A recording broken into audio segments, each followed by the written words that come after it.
Imhotep, and we're on. We should be on YouTube here. All right, we're on YouTube also. Our YouTube channel, Michael Imhotep, IMHOTEP, Michael Imhotep on YouTube as well. So hopefully we're coming in well on YouTube as well.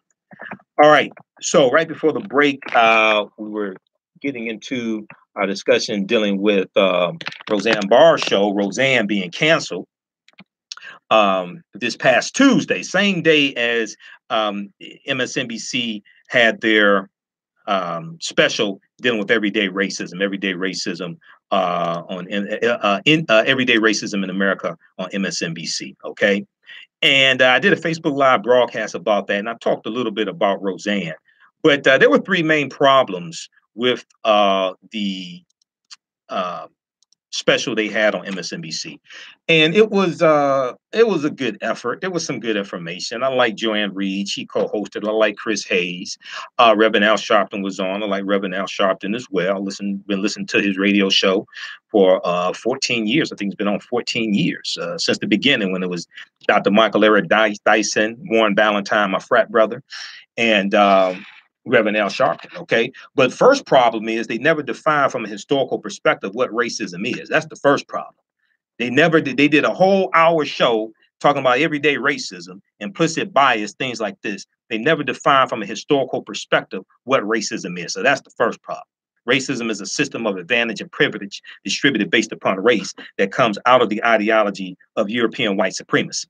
And the byproduct of racism is what we call white privilege. Okay, so they did not break that down from a historical perspective. That's the first problem. Second problem is they did not have a historian on the show to deal with racism from a historical perspective. Okay, and to explain this, that's another problem. Okay, so I dealt with this on my the Facebook Live broadcast, so check that out. Okay.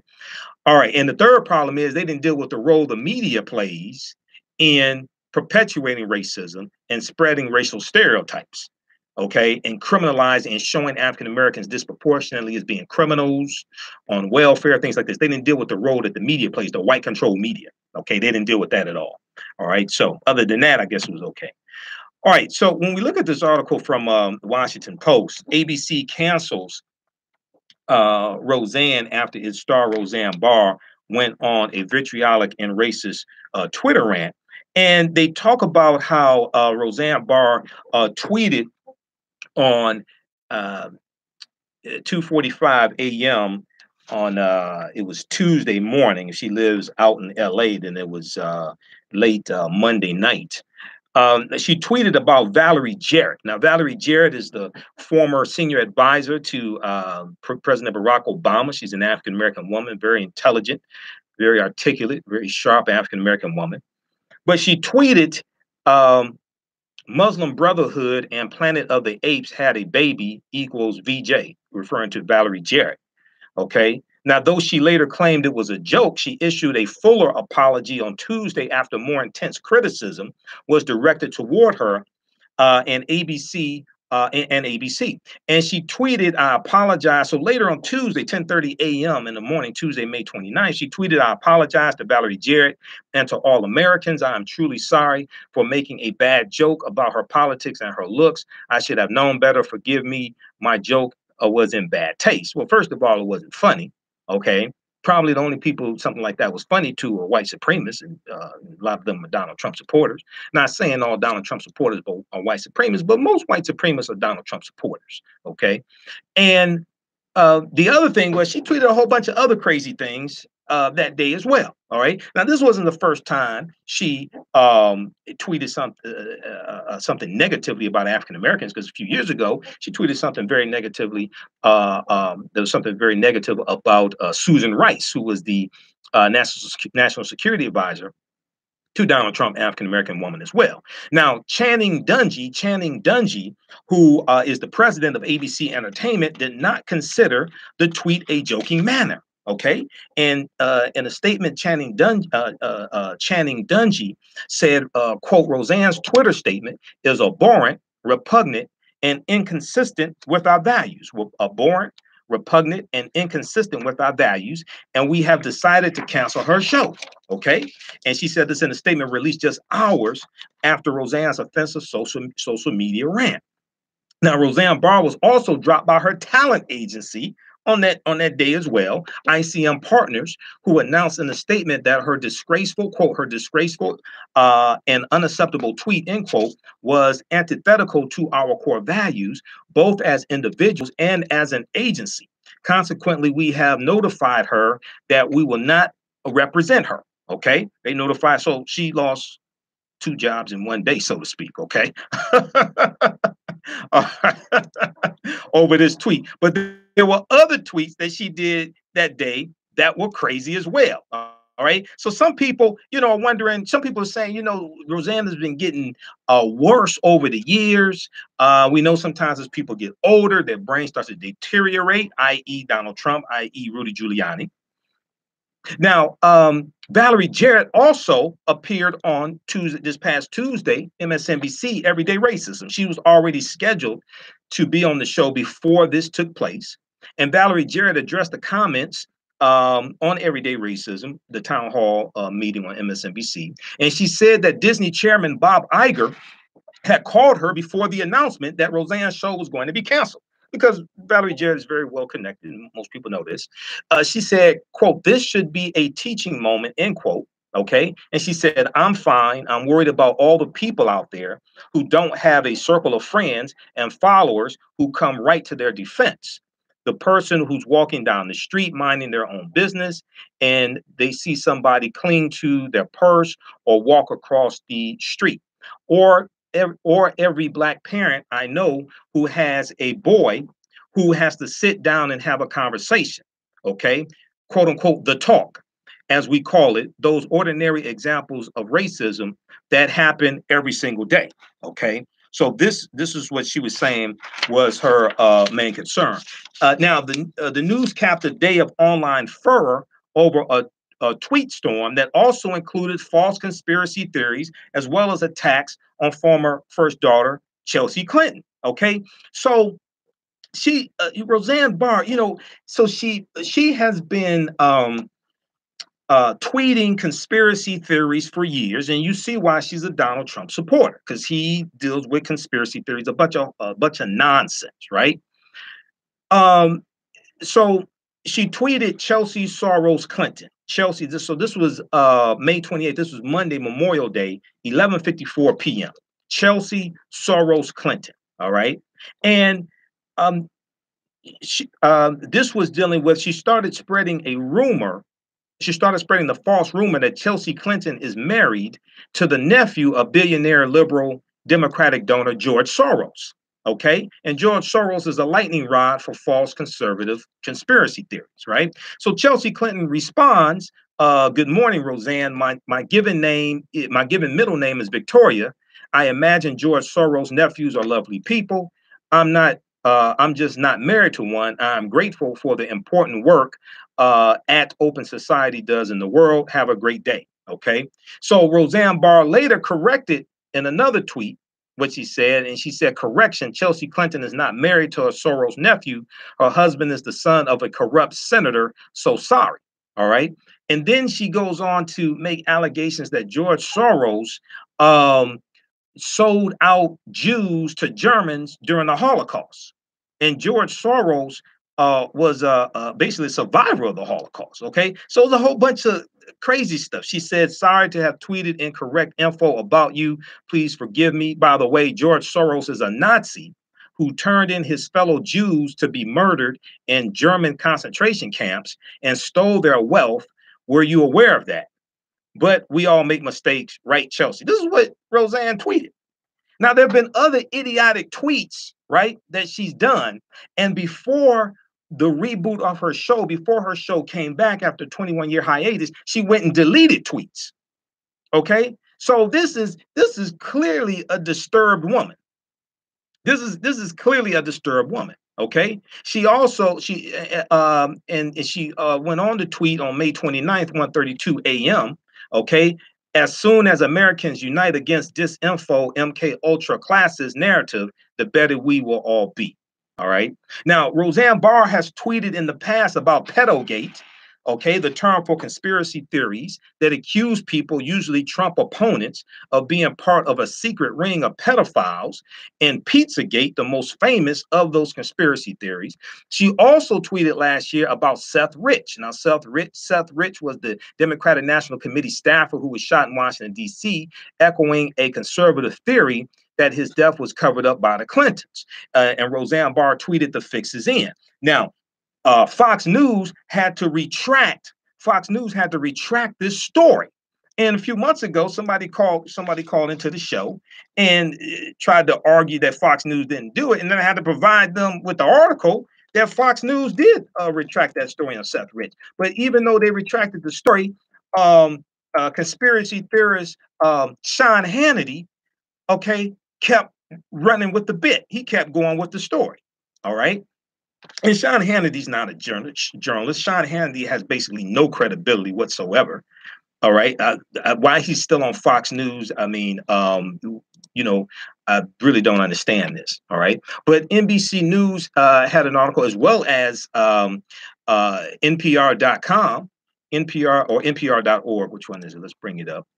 NPR.org, Fox News retracts DNC staffer story of Seth Rich. Fox News retracts DNC staffer conspiracy story, but Hannity keeps it alive. This is from May 24th, 2017. So if anybody doubts this, you can go research this yourself. Fox News retracts DNC staffer conspiracy story, but Hannity keeps it alive.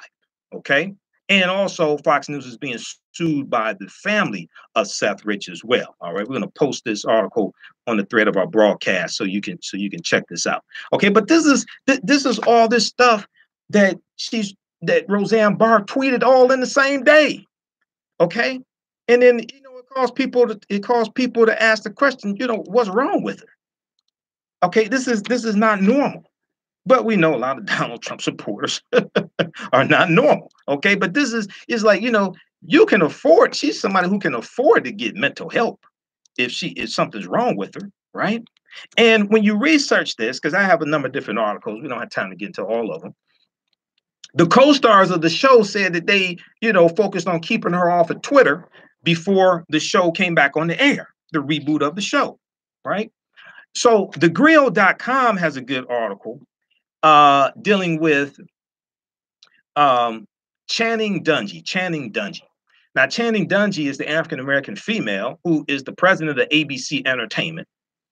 And she's the one to pull the plug on Roseanne's show. Now, personally, the show should have never been revamped in the first place. Because if you look at some of the statements Roseanne Barr has made in the past, it should have never been rebooted in the first place. But ABC wanted to capitalize on the Trump voters and see how they can speak to the Trump voters and market to the Trump voters. So they have this show. And on the show, Roseanne O'Connor, who's the role that Roseanne Barr plays, she's a Donald Trump supporter. So they dealt with some of this in the first season. In the second season, they had already said that they were going to move away from politics and deal more with family issues. But read this article from thegrill.com, 5 things to know about Black ABC President Channing Dungey, who canceled Roseanne after her racist rant. 5 things to know about Black ABC President Channing Dungey, who canceled Roseanne after her racist rant. Okay. Now, what's interesting is that you have some conservatives who say, well, this is just free speech from Roseanne and she should not be fired, right? But these are some of the same people who say Colin Kaepernick should be fired, or Colin Kaepernick should not play again in the NFL. And they're telling Black NFL players to shut up and stop kneeling and stop disrespecting the flag, right? And just play ball. Okay. Well, first of all, they don't get paid to they don't get paid to stand for the national anthem. Number one, they get paid to play. Okay. They are doing a silent protest, taking the knee. They're doing a silent protest, and taking the knee comes from the military. That's part of their First Amendment right. Okay. They're not calling people names. They're not disrespecting people. They're calling attention to the oppression of African Americans and people of color by protesting during the national anthem. All right. So instead of saying, well, wait a second, why don't we see what the protest is about? Okay, why don't we see how we can help address these issues? People just want to say, no, shut up, we don't want to hear from you, be quiet. All right, but at the same time, some of these same people who say the NFL players should stand for the national anthem, when they're sitting at home watching the football game and the national anthem comes on, they don't stand up in their living rooms. When they're at the sports bar and the national anthem comes on during the football game, they don't stand up for the national anthem. Okay, but they want to attack African American football players who are calling attention to police brutality, the oppression of African Americans and people of color. Now, if we look at what Colin Kaepernick said, and you can look at the article from dailymail.co.uk and other articles cited this as well. This was back from August 28th, 2016. Defiant 49er quarterback Colin Kaepernick faces mounting anger as he insists he will continue to sit for the national anthem at NFL games and protest at the oppression of Black people. Now, this is just a few days after the protest was recognized, just a couple of days, because it was recognized that the game against the preseason game against the Green Bay Packers, August 26, 2016. And this is just 2 days after that. Colin Kaepernick said, when there's significant change, first he said, I'm going to continue to stand with the people that are being oppressed. Okay, he said that Sunday. The preseason game was on a Friday. So he said this on Sunday. He said, to me, this is something that has to change. He said, when there's significant change, and I feel like that flag represents what it's supposed to represent, this country is representing people the way that it's supposed to, I'll stand. Now, the same people who tell Colin Kaepernick to shut up, the same people who attack NFL players and tell them just play ball, because, see, you have a lot of white people who number one, resent wealthy African-American football players, and they just want to be entertained by them, okay? A lot of these same people then want to talk about Roseanne Barr's First Amendment right, and she's telling a racially tinged joke about somebody else. Okay, so you have a hypocrisy here. You have a hypocrisy here, and then at the same time, they don't want to call out Donald Trump for attacking the NFL players and saying at a campaign rally in Alabama, wouldn't you like to see one of these owners fire one of these SOBs when they don't stand for the national anthem? Okay. And at the same time, they don't want to deal with the history of the national anthem. September 13th, 1814, a white supremacist, a slave owner named Francis Scott Key writes the defense of Fort McHenry during the War of 1812. And he thought that African people were mentally inferior. And he used his position as district attorney to Washington, D.C. to fight against abolitionists who were trying to free enslaved Africans. This is who Francis Scott Key was, who wrote the poem called Defense of Fort McHenry, which later became known as the Star Spangled Banner. I mean, we don't have to talk about the third stanza that talks about no refuge for the hiding on the slave. The entire song is a white supremacist song. So this is what happens when you don't understand history. The entire song is a white supremacist song. It ain't just the third stanza. No, it's the entire song. Okay. And if you watch the lecture that I did called The Racist History of the White National Anthem and the Pledge of Allegiance, I deal with the whole history of both of them, the national anthem and the Pledge of Allegiance. Pledge of Allegiance was written in August of 1892 by a white Baptist minister who was a socialist. So most Republicans who stand for the Pledge of Allegiance don't know it was written by a socialist, because they don't do research. They don't understand history, many of them. Not all of them, but many of them don't understand history. Okay. All right. Call in number 313-778-7600. 313-778-7600 is the call-in number. If you have a question or comment, listen to the African History Network show right here on 910 AM Superstation, the future of radio. I'm Michael Imhotep. 313-778-7600 is the call-in number. So we're talking about Roseanne Barr's show being canceled. Now, this is on the same day that Starbucks had their implicit bias training. Okay, very interesting. So there was an article from Philly.com, Philadelphia Inquirer. It's an article from Philly.com about the Starbucks training. And we know that Roseanne went on to blame Wanda Sykes. We know Wanda Sykes was a consultant on the show, and before the show was canceled, Wanda Sykes said she was not returning to the show. Personally, I don't know why the hell Wanda was there in the first place. I'm glad the sister came to her senses. I don't know why you were there in the first place. And then we know that even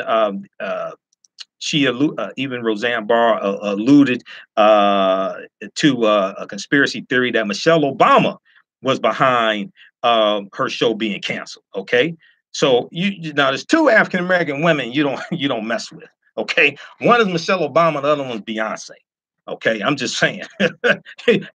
Michelle Obama, you don't mess with Beyonce. But AtlantaBlackStar.com has this article: Roseanne Barr blasted for blaming Michelle Obama for show getting pulled. Okay, so she's just blaming everything. Then she tried to blame it on Ambien. Okay, Ambien responded on social media. They said racism is not a known side effect for taking Ambien. Okay, so she's just going, I think she really needs some really some mental help. But it's a good thing, Roseanne, because see, Obamacare covers pre-existing conditions. Okay, so they can help you. All right. Obamacare covers pre-existing conditions. So AtlantaBlackStar.com has this article, and it says the comedian on Wednesday retweeted a post from one of her supporters named Josh Cornett, who claimed former First Lady Michelle Obama had a hand in pushing ABC Entertainment President Channing Dungey to scrap Roseanne's show, scrap hand. And the tweet said, breaking according to sources. Which sources are you referring to?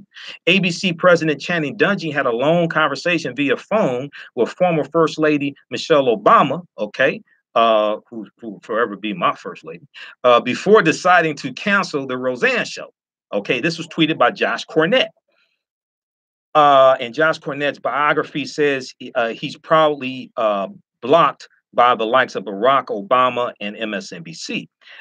Quote, Michelle Obama was reportedly enraged and insisted an apology was inadequate, developing, end quote. Okay, now there's no evidence to support this. Okay. Channing Dungey announced Tuesday that the network would no longer air Roseanne after Roseanne Barr's tweets about Valerie Jarrett, etc. Okay. Now, before we tweeted the conspiracy theory, Roseanne Barr asked Josh Cornett if the post was true, but it seems she at least thought it, quote, makes a lot of sense than most things, end quote, as that's what she as that's what she, quote, retweeted from another Twitter user named Jimmy Holland. Okay, so check this out. Also, so just some more conspiracy theory nonsense floating around. All right, so it seems like she really needs help, but Obamacare covers pre-existing conditions. Okay, let's go to the phone lines. Let's go to Vic. Hey, Vic, thanks for holding. Welcome to the African History Network show. Tell us where you're from. I'm calling from Detroit. Okay, from Detroit. Go ahead with your question or comment. I have a comment about what's the lady's name? Roseanne. Roseanne Barr? Yeah, go ahead. From my observation, ain't she in her 70s? Is she past her 60s yet? Is she in her 70s? I don't think she's in the 70s. I'm not exactly sure how old she is, but I don't think she's in the 70s. Well, anyhow, she's a senior because I know she's in her 60s. I know she's past her 50s. So what I want to say about her or in regard to her is she just needs to go sit down somewhere because, she's looking old and tired and ugly. And I don't know what's wrong with these people on trying to demonize other people, to put other people down. What is it supposed to make her look better? And the same goes for Donald Trump with all his bashing and smashing and talking about everybody. Is that really supposed to make him look better? I really don't think so. Right. Well, he's appealing to his base, but that's who Trump has been, man, for decades. But he's appealing to his base. He's trying to galvanize his base. He's trying to make sure they don't leave him. And he's trying to appeal to his base so then he can discredit the Mueller investigation also. That is intensifying. Go ahead. I just want to say it like this. Mm-hmm. What in the heck is wrong with America to stand by and allow this to go down? Because I follow the news intently, not Okay. just local news, but Okay. national, international news. Mm-hmm. And as it stands right now, that Trump is sticking his middle finger up at democracy, and he's trying to do a revenge for what happened to Nixon. Because I don't know if you know it or not, Mm-hmm. Richard Nixon has reportedly been Trump's idol and hero. Oh yeah. Don't know that. Oh no, I know that. And then on top of that, how is a couple of Trump's attorneys going to send a 20-page letter to Mueller and his team, Mm-hmm. telling them there is no way that you can indict a sitting president and he can't be charged with obstruction of justice because, in other words, he is above the law and he's the top law enforcement officer, and that something must be about to go down. Well. First of all, one, they can send whatever they want to Mueller, but doesn't mean that it doesn't mean that it's constitutionally sound, and that's not constitutionally sound. One. Number two, they actually drafted that about 4 months ago. We just found out about it. We just found out about it a couple of days ago. I think the news broke Friday. But I think news either broke Friday or Saturday. So they can send it to Mueller, but it doesn't mean that it's constitutionally sound. United States versus Nixon proved that the president can be indicted, the president can be subpoenaed, and that no man is above the law. Okay, United States versus Nixon proved that. Okay, and if you watch MSNBC today and also yesterday, law professor Lawrence Tribe broke that down, and you can go to msnbc.com and you can actually see the video. He broke that down. So that was settled with United States versus Nixon. Okay. All right. Oh, of course it was. Of course it was. I follow that, and I do follow MSNBC Yeah. and a few other top-notch, reputable news sources every Right. day.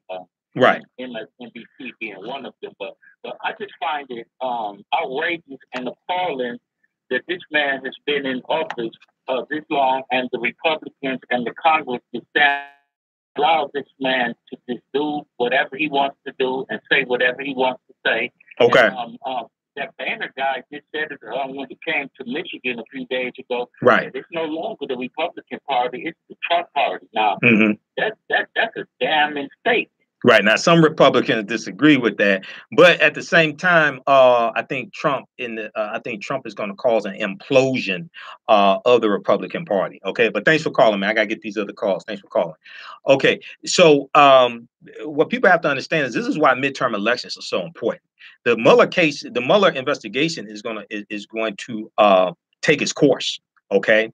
Once it takes its course, once it plays out, then it's going to be up to the Department of Justice. Now, we're not sure who's going to be at the Department of Justice because some people are saying, well, Rosenstein is not going to be able to make a recommendation because he's going to be a witness because he was involved in the firing of James Comey. Okay. But what happens is the legal process is based upon the findings of Mueller, and it's going to be damning. What we see now is just the tip of the iceberg. I guarantee you. There are going to be more indictments. I guarantee you. And there are going to be some indictments of Americans. All right. But the impeachment process is the process of indicting a president and putting the president on trial. So it starts in the House of Representatives, and the House of Representatives draws up articles of impeachment. Okay, you need 218 votes in the House of Representatives because there are 435 members in the House of Representatives. You need 218 votes to impeach a president. This is why midterm elections are so important because see, when you study Watergate, right? Democrats had the majority in the House and the Senate, and the Democrats drew up articles of impeachment against Richard Nixon. First article of impeachment was obstruction of justice. Second article of impeachment was abuse of power. Republicans went to Nixon and told him, look, the Democrats have the majority. The Democrats are, the votes exist in the Senate to find you guilty. And they basically told him, look, for the good of America, you need to resign. The Republicans put pressure on Nixon to resign. Okay. So August 9th, 1974, Richard Nixon resigned from office. Even though articles of impeachment were drawn up against him, he was not put on trial.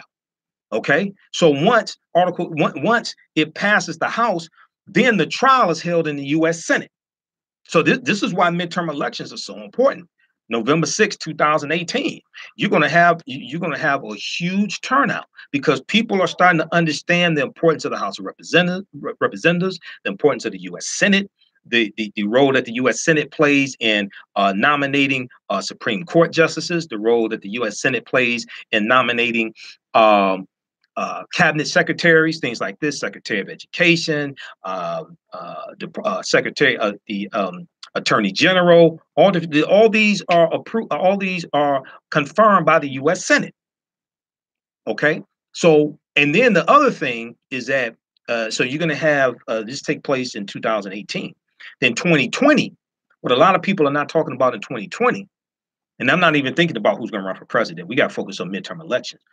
But what a lot of people are not talking about for 2020 is you're going to have 12 million 18-year-olds who will be eligible to vote for the first time. 50% of them are people of color. And the overwhelming majority of the 12 million 18-year-olds are not going to vote Republican. And this right here is scaring a lot of Republicans. A lot of Republicans are focusing on this. Okay. All right. So 313-778-7600 is a calling number if you have a question or comment. When we come back, we'll talk a little bit about Starbucks and their training. Then I want to get into this presentation that A. Peter Bailey did, who's a journalist, former writer for the Organization of Afro-American Unity's newspaper. We'll deal with a comparative analysis between Dr. King and Malcolm X. And then I'm going to share with you this interview that NBC News did with Dr. King May 8th, 1967, a few months before Dr. King was assassinated. Okay, you don't want to miss this. Dr. King dealt with after civil rights and Black Power and the Black Power movement. Hey, you listen to the African History Network show, 9:10 a.m. the Superstation, the Future Radio. I'm Michael Imhotep. We'll be back in a few minutes. All right.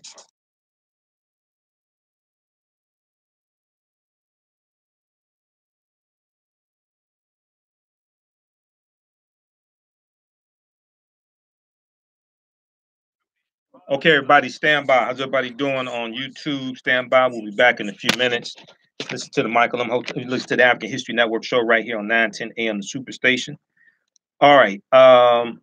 Where's the cord to plug in to the headphone jack for audio?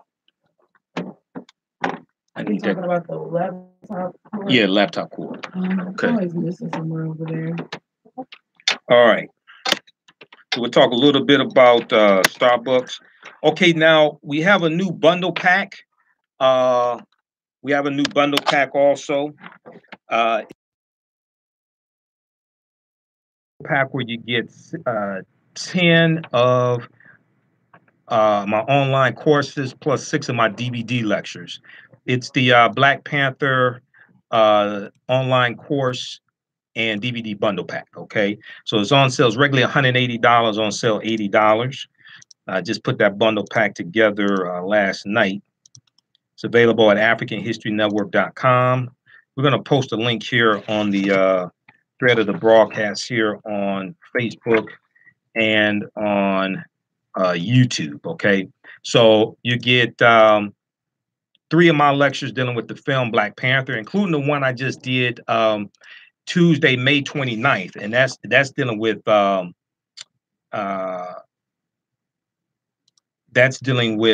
I did a presentation for children dealing with the film Black Panther. Okay, at the Charles H. Wright Museum of African American History. All right, and let's post this here. So you'll get you get 3 of my presentations dealing with the film Black Panther. You'll get 3 other presentations, and you'll get the 10 online course bundle pack. Online courses that I teach. They're all on demand, and it includes Ancient Kemet, the Moors, and the Ma'afa, Understanding the Transatlantic Slave Trade, what they didn't teach you in school. Ancient Kemet, the Moors, and the Ma'afa, Understanding the Transatlantic Slave Trade, what they didn't teach you in school. Okay, so you get all that bundled together. Is regularly $180, on sale $80. We posted a link there. It's also at AfricanHistoryNetwork.com, AfricanHistoryNetwork.com. All right, so we'll be back from the break. When we come back, we'll go to the phone lines. We'll be back from the break. How long? 15 seconds. We come back from the break early? Then we come back at the top of the hour? I mean, we can come back early, but I'm just checking. Okay. I just put another minute. I don't need another. I mean, I don't. We can come back now, but I'm just checking on you. Make sure you have enough time to play your commercials. We got. I didn't know it was short, but we got another minute now. Okay. All right. Yeah, because we come back at the top of the hour. Yeah. All right. Those on Facebook, how's everybody doing? Share this broadcast on your Facebook page.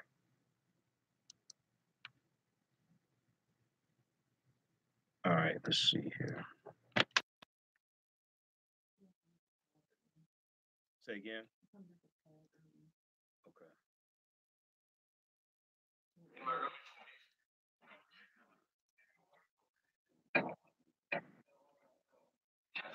All right, let me cue this up here. All right. We'll be back in 15 seconds here, 16 minutes.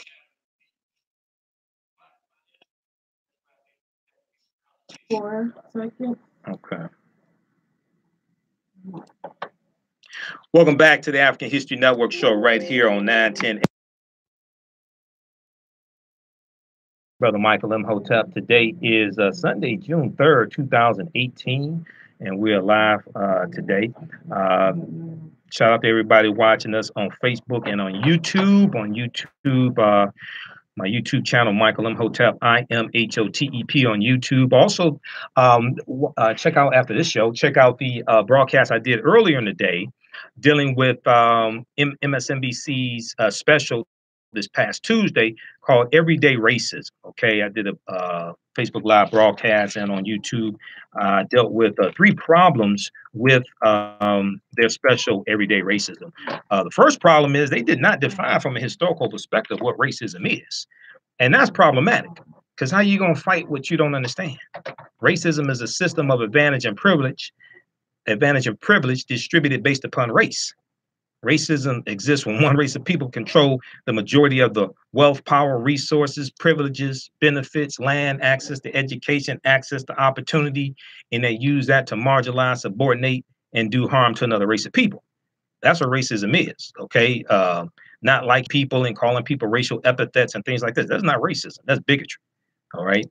So check that out because we did 2 hours in that broadcast and went through and broke it down.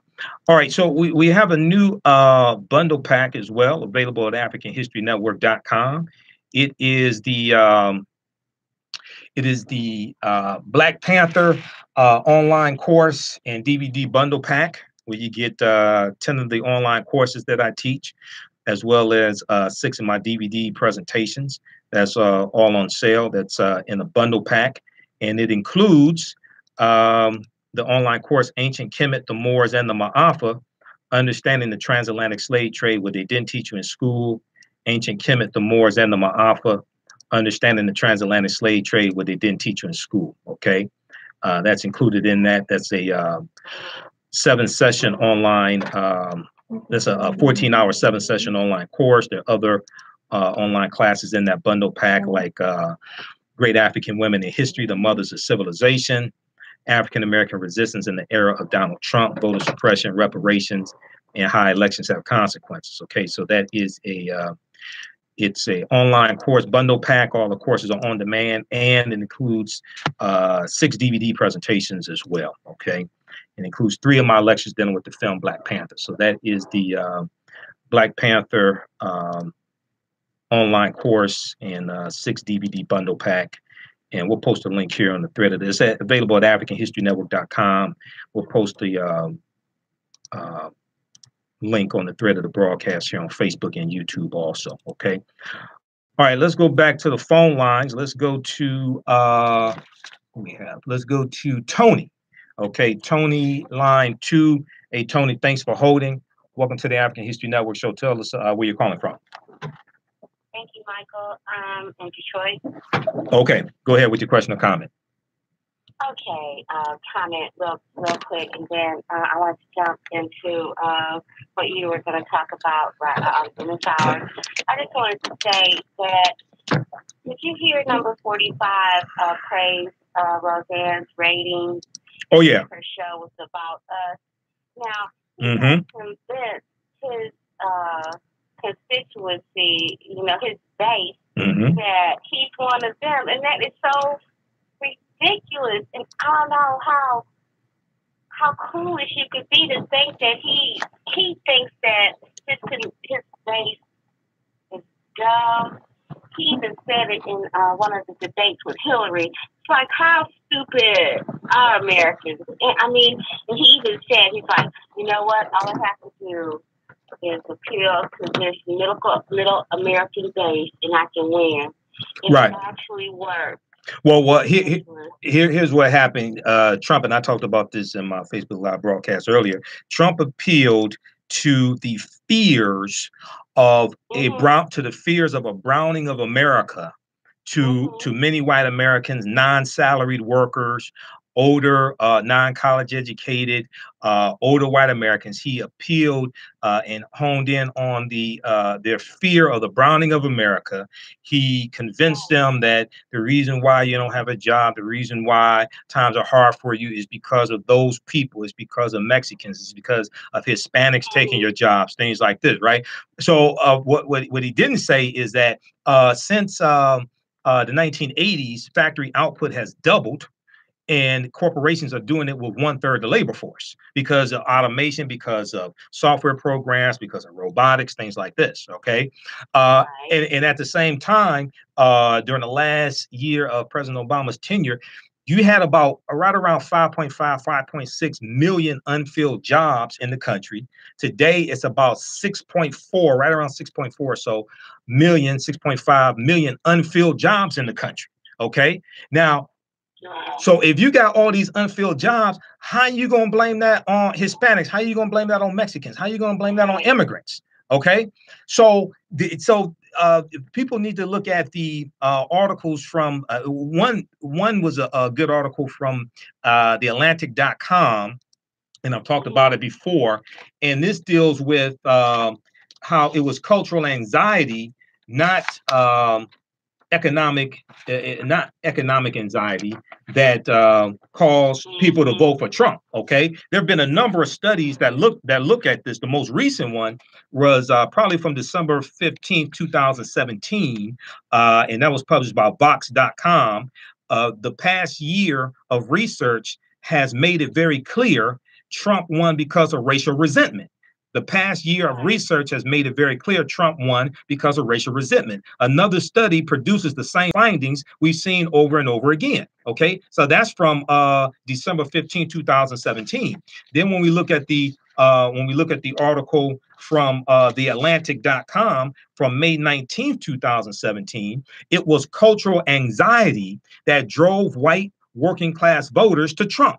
It was cultural anxiety. Now, cultural anxiety is a euphemism. It's a nice way of saying white supremacy.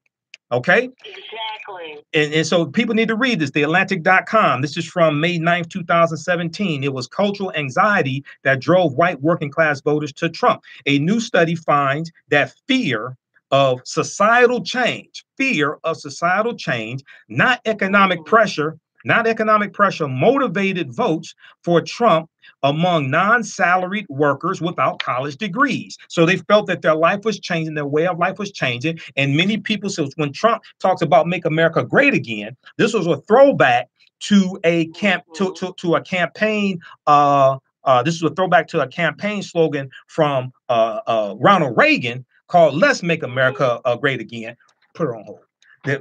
Called "Let's Make America Great Again." Okay, that was a throwback. We'll come back to you in just a minute, Tony. And then, so you had a lot of white people who want to go back to Mayberry, Andy Griffith. They want to go back to Aunt B, Opie. They want to go back to those days, Ozzie and Harriet, Leave It to Beaver, prior to the Civil Rights Act of '64, prior to the Voting Rights Act of '65, prior to desegregation. May 17th, 1954. U.S. Supreme Court case, Brown versus Board of Education. That's when that ruling came down. Maybe they want to go back prior to all of that. So Make America Great Again was dog whistling to those people who long for the days of yesterday. Okay, and this is what this stuff is all about. This is why I warn black people, you need to get up off your black ass and go vote to stop this fool from getting in office. But people didn't want to listen. Okay, now he's reversed over 100 policies that President Obama had in place. Oh, the stuff that I predicted, unfortunately, is coming true. I told people what was going to happen. All right. And this is why midterm elections are so important. Okay. Because you got to understand how to block some of this stuff. Okay. This is why midterm elections are so important. This is why the 2020 election is so important as well. Let's go back to Tony for her closing statements. Okay, Tony, go ahead and finish. And I got to go to Sandra on line 3. Okay, yeah, absolutely agree with everything you said. And, the dog whistle resonated, but guess what? The policies he's been acting, especially the tariffs, it's not going to benefit his base or anyone else, because if he does that deal, then the prices of our goods and services are going to be increased. I mean, his whole, he makes no logical sense at all, period. Well, no, he doesn't make any logical sense, but he didn't make any logical sense during the election. But what happened was, people voted for him because they voted out of cultural anxiety, white supremacy, racism, and sexism as well. Okay, sexism, Islamophobia. He made Muslims the boogeyman. He made undocumented immigrants as well as legal immigrants. He made them all the boogeyman. And you had these people that voted for him, and they're getting screwed because those farmers that grow soybeans, they're getting screwed by these tariffs.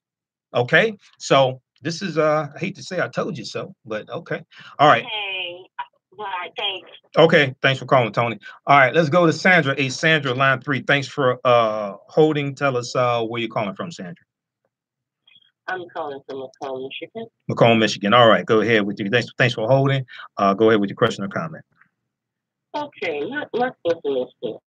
I am molested. Right. Well, so I heard about that case, and we have to say allegedly, because that's a legal issue. I heard about that case, and from my understanding, she dropped the charges. She's not going, from my understanding of this, because I did read about that, about the allegations, she's not going forward with the legal process, from my understanding of that. So oftentimes when, well, it may not even be money, it could be. So what happens is oftentimes when you have charges like that, one, when it comes to Trump, his base will attack people on social media, will attack the victim, the alleged victim, on social media, one.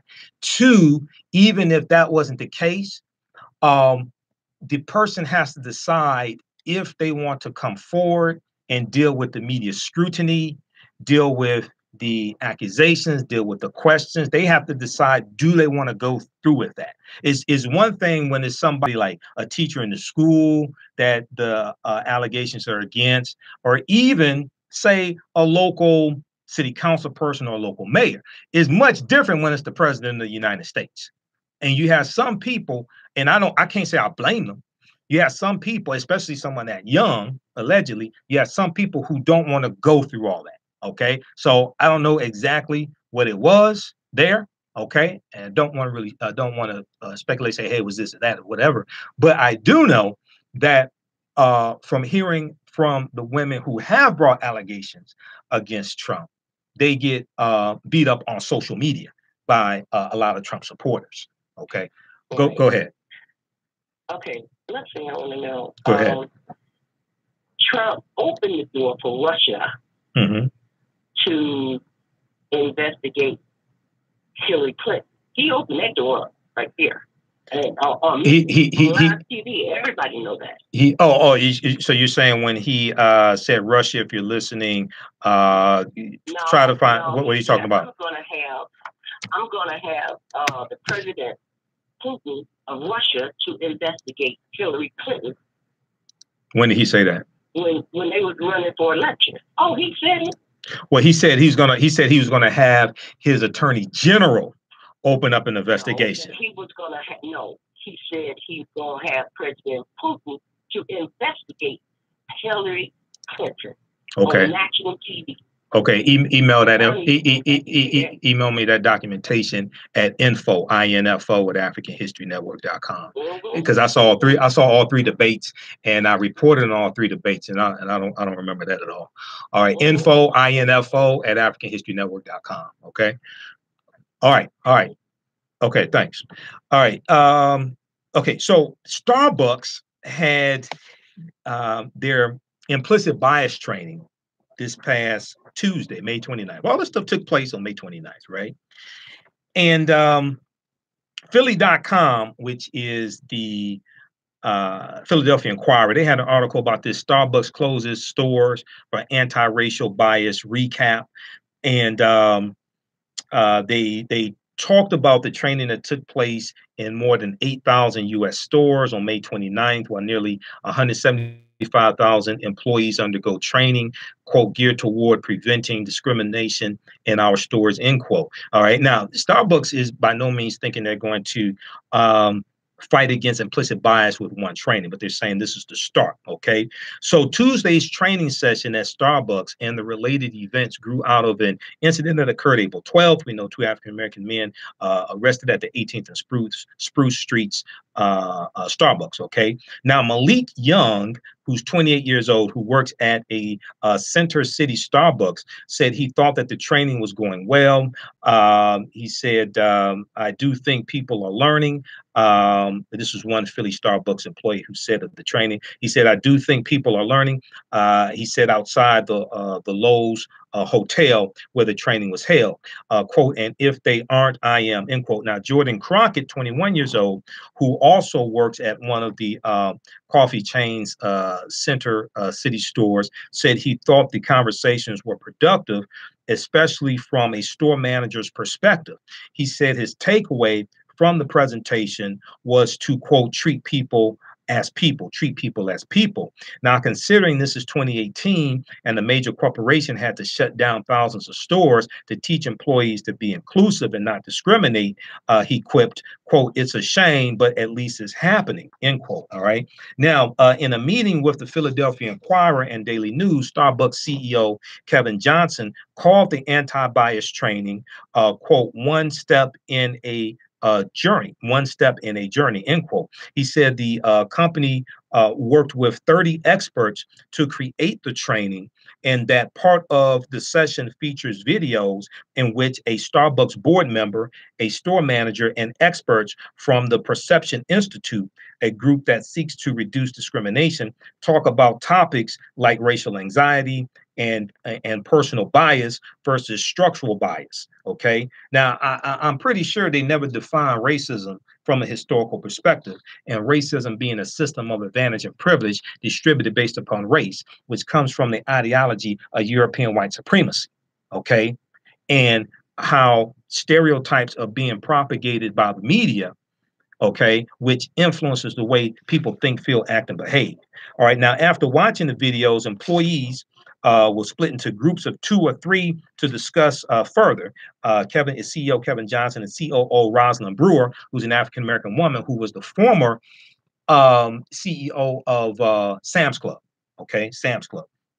And now she's on she was on the board of Starbucks, and then in September of 2017, Roseanne Barr was promoted to Chief Operating Officer of Starbucks. Okay, so Kevin Johnson and COO Roseanne Barr said it was, quote, emotionally exhausting, end quote, when they went through it. All right. So check out this article here, because this is an extensive article. I don't have time to get through all this. Starbucks closes stores for anti-racial bias training recap. This is from May 29th, 2018. Philly.com, Philadelphia Inquirer. And I subscribe to the Philadelphia Inquirer, one of the many news outlets I subscribe to. Starbucks closes stores for anti-racial bias training recap. Hey, if you want to donate to the African History Network, you can do so at paypal.me/the AHN show. paypal.me/the AHN show. I got to pay for all these news subscriptions that I have. Washington Post, New York Times. I canceled mine to Wall Street Journal because I don't like Rupert Murdoch, who owns the Wall Street Journal. He also owns the Fox News Network. And he also owns Fox TV network that shows Empire. Imagine that. Okay. All right. Now, Newsone.com had a really good article. Newsone.com is African American owned and operated. Here's what Starbucks workers learned at the company-wide day of anti-bias training. Here's what Starbucks workers learned at the company-wide day of anti-bias training. Starbucks tried to teach its workers not to be racist, but can anti-bias training actually work? Okay, and they had an update to the story after the training took place, and they talk about how the 4 whole hours of anti-bias training that Starbucks forces employees to undergo on Tuesday was greeted with skepticism at best and characterized as a colossal failure at worst, according to a report from The Cut, the publication The Cut. While in theory, the training was offered with the greatest of intentions to rid workers of an implicit racial bias, to rid workers of any implicit racial biases they may have, quote, the training was a waste of 4 hours, end quote, said one worker. Now, this is not all 175,000 employees, okay, but this is what one employee said, who, like the others, requested anonymity. All right. Now, another employee said, quote, the training only really covered how to not be racist towards African Americans. And this worker is in Minnesota. This employee said, quote, don't get me wrong, that needed to be addressed, but a lot of the baristas at my store hoped it would touch base on other forms of discrimination towards people of color and marginalized people, end quote. And keep in mind, even Kevin Johnson, CEO of Starbucks, said this is just the first step. So there's going to be other training as well. Now, one worker in Florida found the training borderline insulting. This employee said, quote, another thing that upset me was that they expect us to always be on and be welcoming, even when customers don't treat us with respect and dignity in return, this employee said. Now, one white female employee in Indiana said she was a bit offended. Quote, a few of my coworkers and I found the terminology, quote unquote, color brave, that was used to be strange. It was meant to serve as an antithesis to the idea of being colorblind regarding race, but we felt that it was an offensive way to approach viewing other races. See, first thing you have to do when you have conversations like this, you need a history lesson, because most people are totally ignorant when it comes to history. You need a history lesson. You have to talk about the history of this country. You have to deal with the history of white supremacy and slavery. You have to deal with the white supremacy and racism. You have to deal with the history of slavery. You have to deal with the history of stereotypes, okay, and the history of the stratification of races. People like Dr. Carl von Linnaeus and Dr. Johann Friedrich Blumenbach. You have to deal with this history. You got to deal with why do you have if there were only 11 states in the Confederacy, the Confederate States of America, if there were only 11 states in the Confederacy, why do you have Confederate monuments in 31 states in America? Because they were erected to terrorize African Americans and keep us in our place. You got to deal with this type of history before you can start trying to address implicit bias. We'll be back in a few minutes. Listen to the African History Network show, 9:10 AM, the Superstation, the future of radio. When we come back, we'll deal with comparative analysis, Dr. King and Malcolm X. I'm Michael Imhotep. We'll be back in a few minutes. All right, stand by.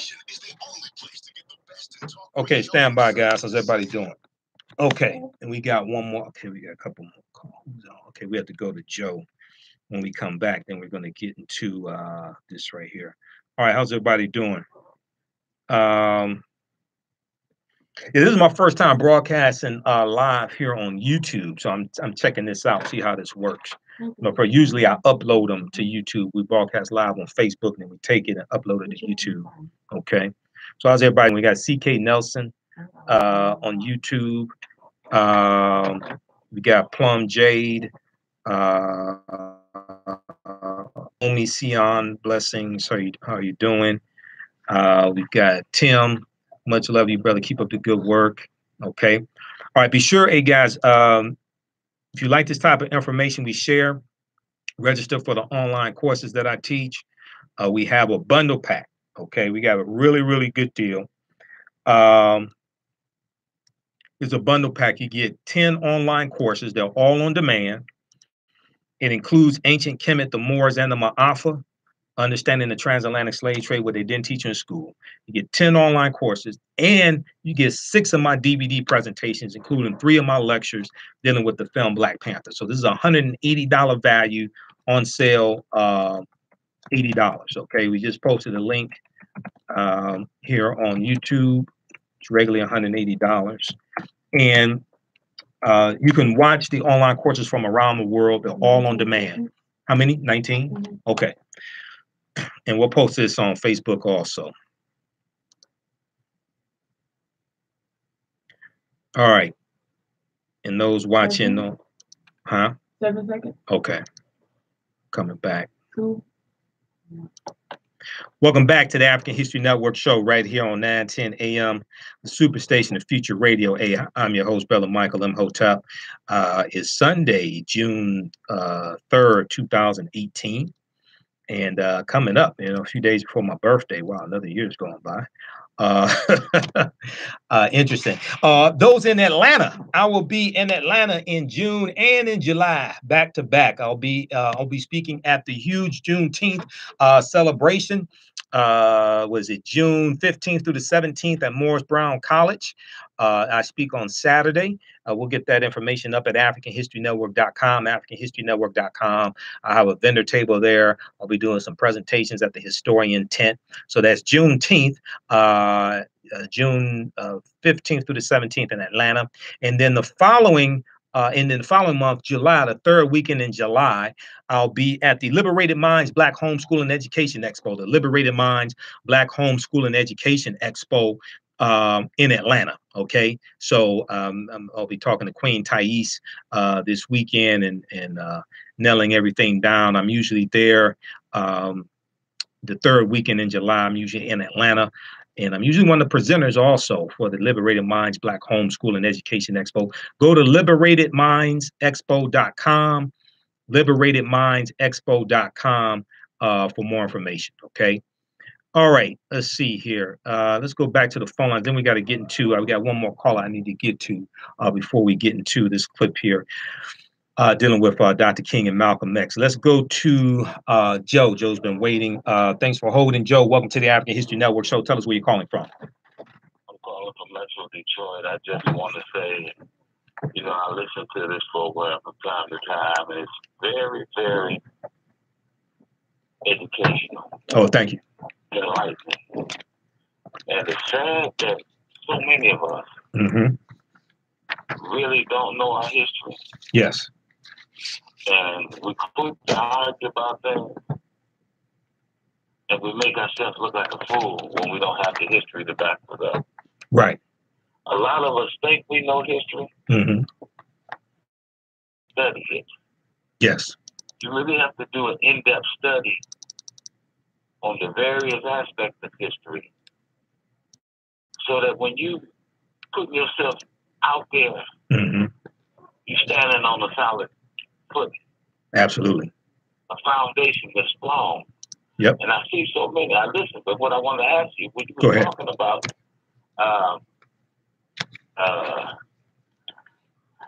Colin Castro, I believe it was. Colin Kaepernick? Yeah. Mm-hmm. And you was talking about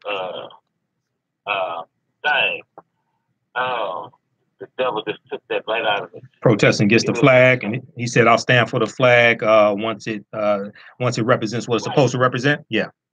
What it's supposed to represent. Right. The sad thing about that, we've been saluting that flag for years, Mm-hmm.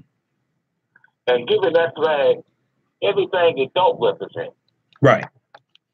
And nobody was saying nothing. Nobody was really saying nothing. Mm-hmm. And when you find out what the flag really represents, right, it don't represent us. Right. Yeah. Yeah. Largely. And you've had people like Jackie Robinson, who a lot of white people love. Well, a lot of people don't know that Jackie Robinson later in life, in his autobiography, I think it came out in 1973. I never had it made. He talks about why he could not salute the flag anymore. He talks about why he could not stand up for the national anthem and the Pledge of Allegiance. He talks about this in his book. And this guy was a World War II veteran. Okay, Jackie Robinson, who broke the color barrier in 1947, Brooklyn Dodgers. He talked about in his autobiography why he could not stand for the national anthem anymore in the Pledge of Allegiance. I have one question. Go ahead. How can we ever really be free if those that know and don't speak on Mm-hmm. Those pretend, not to know what they know. Right. Those that know don't stand on truth. Mm-hmm. Well, you have to have people that tell the truth and have the courage to tell the truth and teach the history. That's why it's extremely important. But I know that this history, mm-hmm. like you got it, yes, you studied, right, and you turned over rocks, mm-hmm. and you spent many hours engaged in study. Well, years, man. I've been studying 26 years, but go ahead. Who's counting? A lot of folks have read a number of books, mm-hmm. but that's good. Right. From listening to you, you went more in depth. Oh yeah, absolutely, Research. Absolutely. And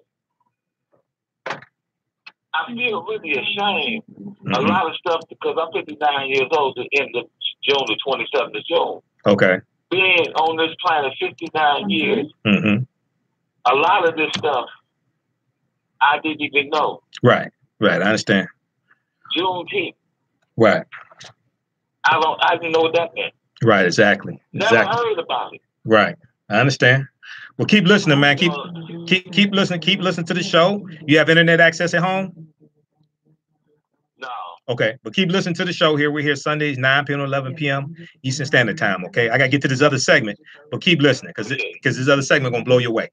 Okay, so May 19th was the 93rd anniversary of the birth of Malcolm X, El-Hajj Malik El-Shabazz, right? So at the Charles H. Wright Museum of African American History, we had the pleasure of having as a speaker A. Peter Bailey. A. Peter Bailey. Now, A. Peter Bailey was a friend of Malcolm X. He was also a member of the Organization of Afro-American Unity, and he wrote for the newspaper for the Organization of Afro-American Unity. And he did a comparative analysis of Malcolm X and Dr. King. And he looked at passages of their speeches from toward the end of both of their lives, dealing with different topics, okay? Here is an excerpt of what he talked about. Ignite bananas with scattered leaves. And turn it up in here so people can hear. But there's not that much difference between what Dr. King said and what Brother Malcolm said about unity. That's where I think there could be some conversation. About economics, Dr. King said, Black power is also a call for the pooling of Black financial resources to achieve economic security. While the ultimate answer to the Negro's economic dilemma will be found in a massive federal program for all poor along the lines of A. Philip Randolph's freedom budget, a kind of logical end of the advantage. It is something that the Negro himself can do to draw the shackles of poverty. Although the Negro is still at the bottom of the economic ladder, his collective annual income is up to $30 billion. This gives him a considerable buying power that can make the difference between profit and loss in many businesses. Through the pooling of such resources and the development of habits of thrift and techniques of wise investment, the Negro will be doing his share to grapple with his problems of economic deprivation. If Black power means the development of this kind of strength within the Negro community, then it is a quest for basic, necessary, legitimate power. That's Dr. King, y'all. That's Dr. King. Absolutely. You know, Martin Luther, I have a dream. That's what you all hear. That's all you hear about him. Now, Brother Malcolm in economics. The economic philosophy of Black nationalism means that every church and every civic organization and every fraternal order is time down for our people to become conscious of the importance of controlling the economy of our communities. If we own the stores, if we operate the businesses, if we try and establish some industry in our communities, then we are developing to the position where we are creating employment for our own kind. Once you gain control of the economy of your own community, then you don't have to beg and picket and beg some other people downtown for a job in his business. Again, you see those two positions. That's a negotiating space in there, where they can sit down and talk. And they can work out a mutual thing on the area of economics. Education. Education. Dr. King on Brother Malcolm on education. Education is an important element in the struggle for human rights. It is the means to help our children and our people discover their identity and thereby increase their self-respect. Education is our passport to the future. For tomorrow belongs to the people who prepare for today. We must unite our efforts and spread our own programs of self-improvement through education to every Afro-American community in America. We must establish the country, schools of our own to train our children, become scientists and mathematicians of excellence and self-respect through their own efforts. That's Brother Malcolm on education. Here's Dr. King on education. Education without social action is a one-sided value because it has no true power or potential. Social action without education is a weak expression of pure energy. These uninformed by educated thought can take false direction. When we go into action and confront our adversaries, we must be as armed with knowledge as they are. Our policies should have the strength of deep analysis to be able to challenge the clever sophistry of our republic. That's Dr. King, though. And when you watch some going on today, you wish they would listen to these two positions. Because we have a tendency now to think, people think that just getting out there chanting and running around and is doing something. What he said, Dr. King said that these uninformed by educated thought can take false directions. When we go into action and confront our adversaries, we must be as all turn it down a little bit in here, please. In here, just turn it down a little bit. Turn up a little bit. Okay. Okay. Try that. But those same people probably tell you how much they love Dr. King. So they're not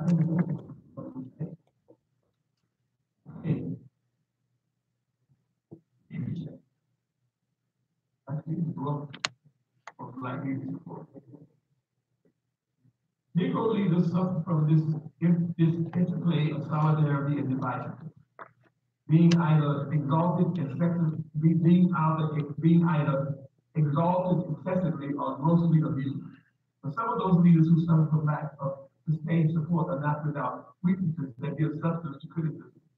The most serious is aloofness and absence of faith in their people. The white establishment is skilled in flattery and cultivating emerging leaders. It presses its own image on them. And finally, from imitation of manners, dress, and style of living, a deeper strain of corruption develops. This kind of Negro leader requires very Negro. He is often more involved with the middle class white than he is among his own people. And frequently, his people home is moved up and away from the ghetto. His language changes, his location changes, his income changes, and ultimately he changes from the representative of the Negro to the white man, and to the white man's representative to the Negro. The tragedy is that too often we cannot recognize what is happening. Now, I know y'all have never heard this Dr. King talking about leadership. Have y'all ever heard this Dr. King? Some people have? Good. But I know majority of us haven't. Majority of us haven't. Brother Malcolm on leadership. Our accent will be on you. We need new ideas, new methods, new approaches. We will call upon young students of political science throughout the nation to help us. We will encourage these young students to launch their own independent studies and give us their analysis. Turn it back up a little bit here and here. We have agreed to discuss it with the old adult established politicians.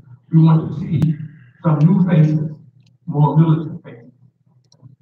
I'm talking about the development. We see the development, necessity of developing. Okay, I'm gonna stop it right here. Stop it here. Okay, so that is a little bit of what we experienced at the Charles H. Wright Museum of African American History, May 19th, on Malcolm X's 93rd birthday. And this is A. Peter Bailey, someone who knew Malcolm and worked with Malcolm in the organization Afro-American Unity. I encourage people to read the article entitled "Martin Luther King Jr. Met Malcolm X Just Once. The photo still haunts us with what was lost." Martin Luther King Jr. met Malcolm X just once. The photo still haunts us with what was lost. And this is from the Washington Post, okay, from the Washington Post. And in this article, this is written by Deneen L. Brown. You've heard me talk about it before, but she talks about how Malcolm, July 31st, 1963, Malcolm sent a letter to the civil rights leaders asking for a meeting with them.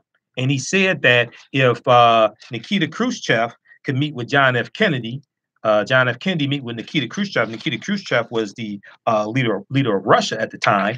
He said if they could put aside their large differences or great differences, then African American leaders should be able to put together their minor differences and meet. Okay.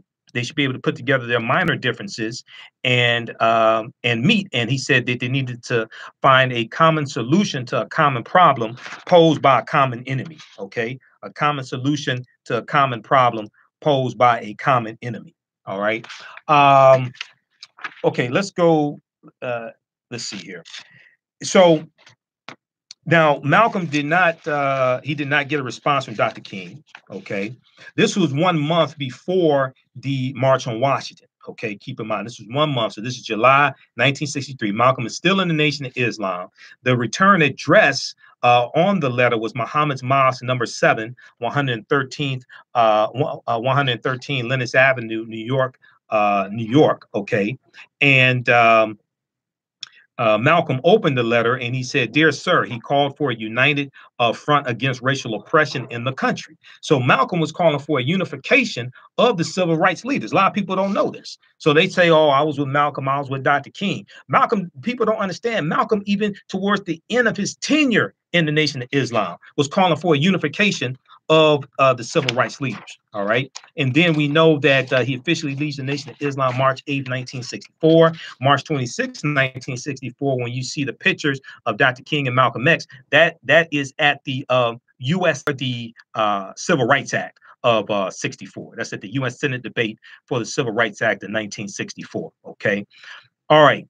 Let's go back to the phone lines. Let's go to Chad. Line 2. Hey, Chad, thanks for holding. Welcome to the African History Network show. Go ahead. Tell us where you're calling from. Detroit. Hello, Mr. Hotel. Okay, how's it going? Just wanted to say, you know, that latest Marvel movie, you know, the Infinity War, the latest one, how did it do against Black Panther? Did it exceed it or no or equal to it? I'm not sure how I did, or I have to look at boxofficemojo.com. I'm not sure how I did. I know pre-ticket sales eclipsed Black Panther, but at the box office, I'm not sure. I think it may have eclipsed Black Panther at the box office. I haven't been keeping track of it after the first weekend. Okay. Yeah. And also, I wanted to say that did mention with the Roseanne Barr thing. You know, she is a lady, I think it was almost 20 years ago, longer or less. Okay. And she didn't even know the national anthem, but yet still she disrespected it in the country. Well, and I heard she made a real obscene gesture. Right, she did. People started booing her and stuff like that. Now, if that were African American person or anybody of another color, their career would have been over.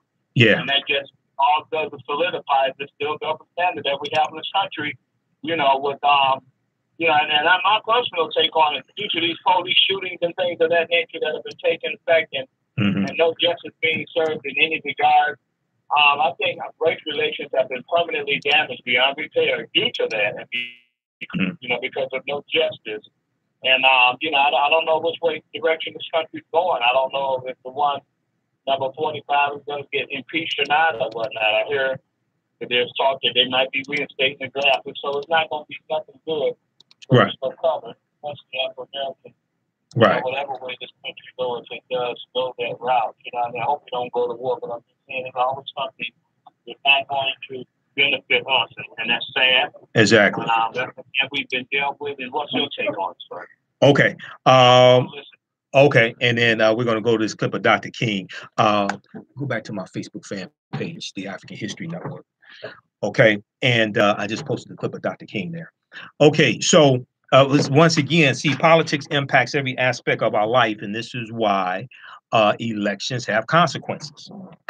Okay, I warned people about Trump before the election. A lot of people didn't want to listen. They thought it was cool to vote for Jill Stein or something like that. And I told people, Jill Stein was polling at about 2% national polls. If all six, so there was 16.4 million African Americans registered to vote in 2016. If all 16, keep scrolling. If all 16.4 million who were registered to vote voted for Jill Stein, they voted for Jill Stein twice. Right there, Dr. King, pull that up, please. If they all voted for Jill Stein twice, she still would have lost by a landslide. Okay.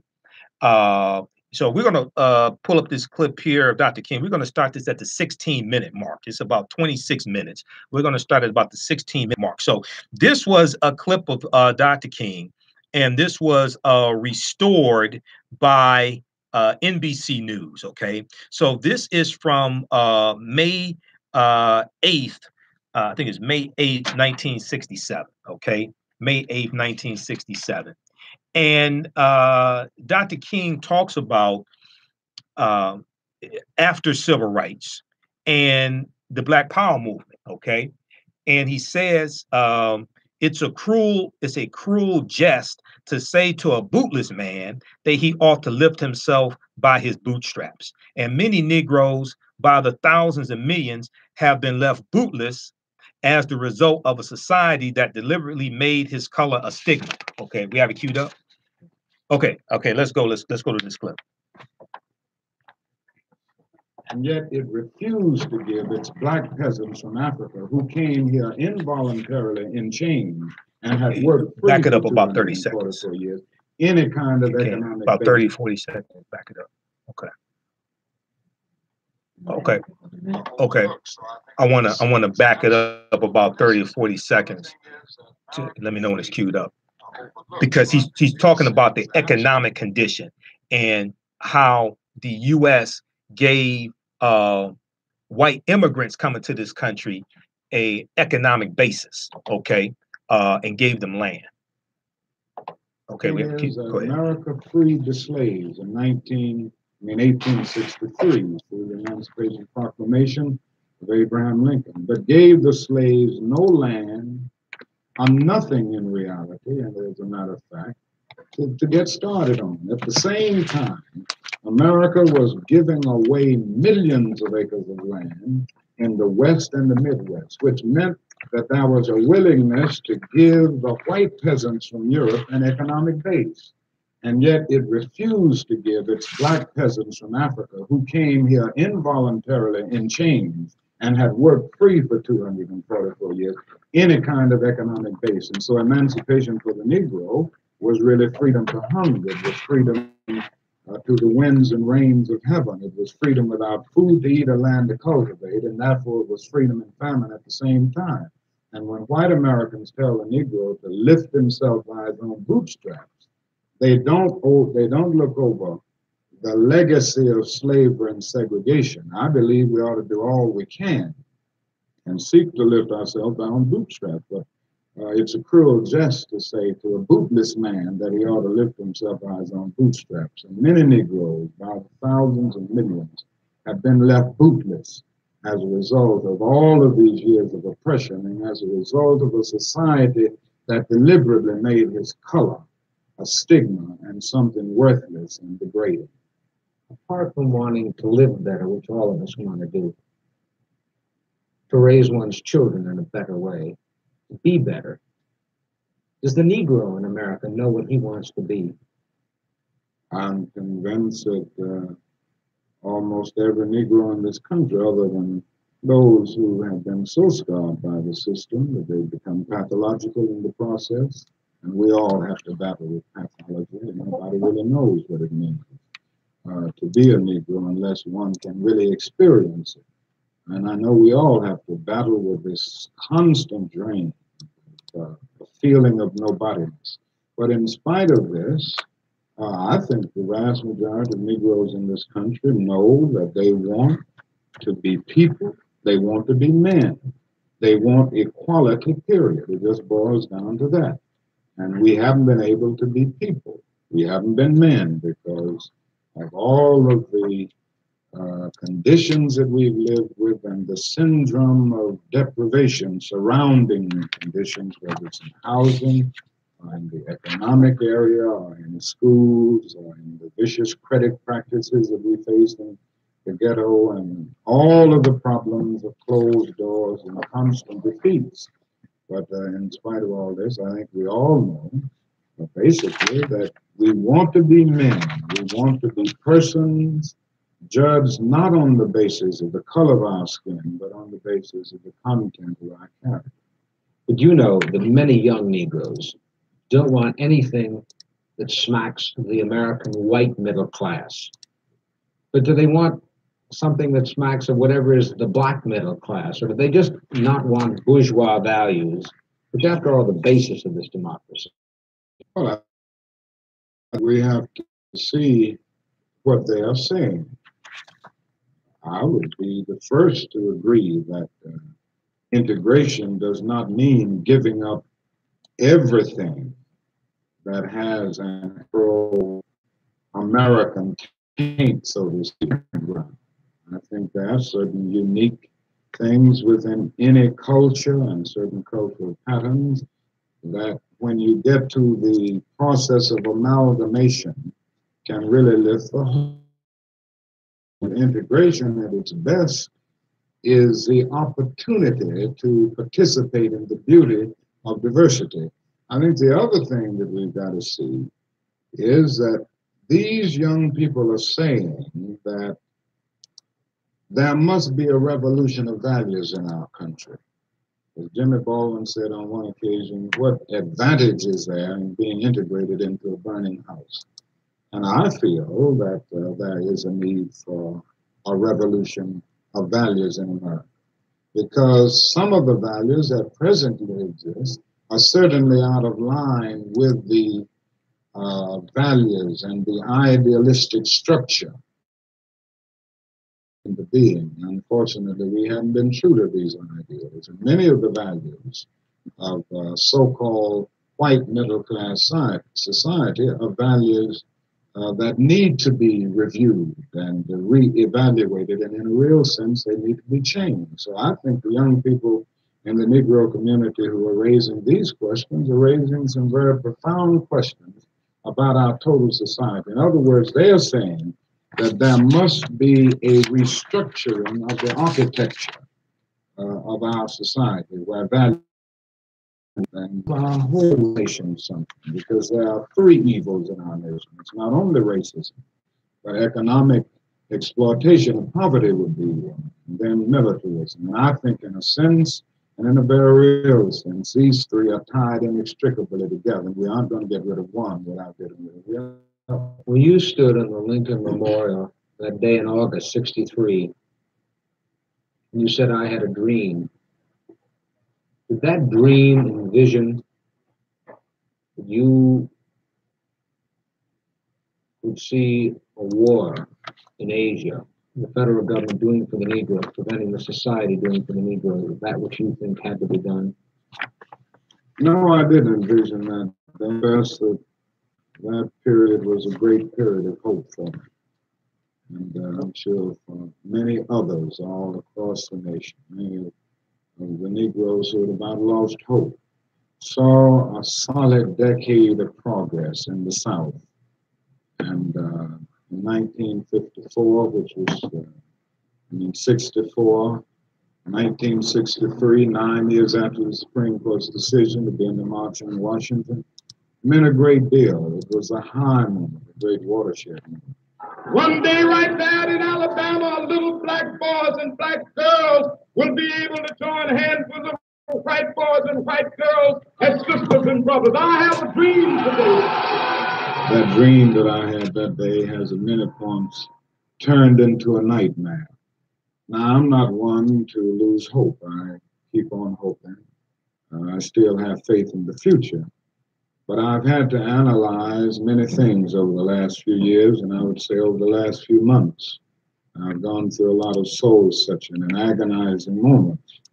And I've come to see that we have many more difficult days ahead, and some of the old optimism was a little superficial, and now it must be tempered with a solid realism. And I think the realistic fact is that we still have a long, long way to go, and that we are involved in a war on Asian soil, which, if not checked and stopped, can poison the very soul of our nation. Dr. King, even if there had not been a war in Asia, would you still not have had this nightmare insofar as the Negro movement for equality then touched on two things that the white community holds sacred, their children and their property? Oh, I have no doubt that we would have encountered great difficulties, great problems of resistance if the war had not been in existence. So that I'm not going to say that all of our problems will be solved if the war in Vietnam is ended, but I do say that the war makes it infinitely more difficult to deal with these problems. When a nation becomes obsessed with the guns of war, it loses its social perspective, and programs of social uplift suffer. This is just a fact of history, so that we do face many more difficulties as a result of the war. It's much more difficult to really arouse a conscience during a time of war. I noticed the other day some weeks ago. Okay, so that's from NBC News. Check this out at NBCnews.com. Martin Luther King Jr. speaks with NBC News 11 months before assassination. Martin Luther King Jr. speaks with NBC News 11 months before assassination. That was from May of 1967. I think it was May 8th or May 9th, right? And we know that Dr. King met with Elijah Muhammad a few months before he was assassinated. So he didn't meet with Malcolm X when Malcolm sent the invitation July 31st, 1963. If Malcolm had still been alive in 67 or 68, Dr. King would definitely have met with the Malcolm X, okay?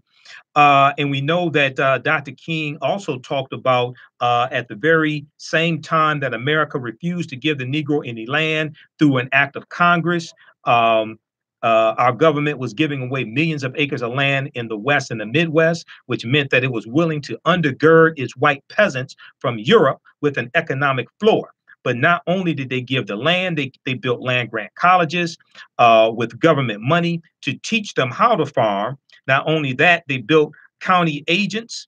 They provided county agents.